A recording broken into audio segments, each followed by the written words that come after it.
কৃতজ্ঞতা জানাই, ধন্যবাদ জানাই আমার এলাকার ছোট ভাই ডালিম, ইমরান, নুরুল হক, সোহাগ ভাই সহ আরো যারা আছেন। কুশাকান্দার প্রতিটা মানুষ আমার এত প্রিয় যে আমরা 1-2 ঘন্টার ব্যবধানে একটা বিশাল মিছিল আমরা করেছি এবং আমরা প্রতি আনাচে কানাচে ধানের শীষে ভোট চেয়েছি। আপনারা অনেক ক্লান্ত, আমার অনেক কথা ছিল, কিন্তু কথা বলার সময় এখন না। আমি মনে করি নির্বাচন আর আছে 3 দিন বা 4 দিন। আপনারা আপনাদের নিজেদের গর্জে ইনশাল্লাহ কেন্দ্রে চলে আসবেন এবং 12 তারিখে প্রমাণ করে দিবেন, ধানের শীষের বিজয় করে দিবেন ইনশাল্লাহ। আপনাদের কাছে উদাত্ত আহ্বান জানাই। আপনারা কি বলেন? আপনারা কি আমার সাথে আছেন? অনেক অনেক ধন্যবাদ আপনাদেরকে।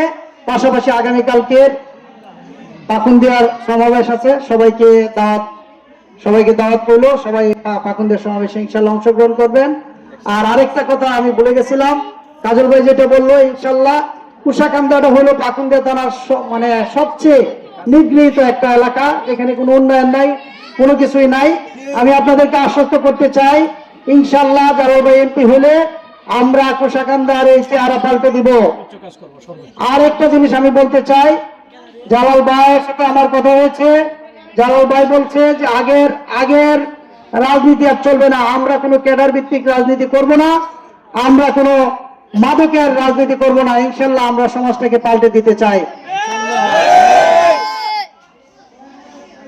অসংখ্য ধন্যবাদ আমার এলাকার মুরব্বিয়ান সহ যারা ইউনিয়নের থানা নেতৃবৃন্দ যারা আমার সাথে অংশগ্রহণ করেছেন, সবাইকে অনেক অনেক ধন্যবাদ। আসসালামু আলাইকুম ওয়া রাহমাতুল্লাহ।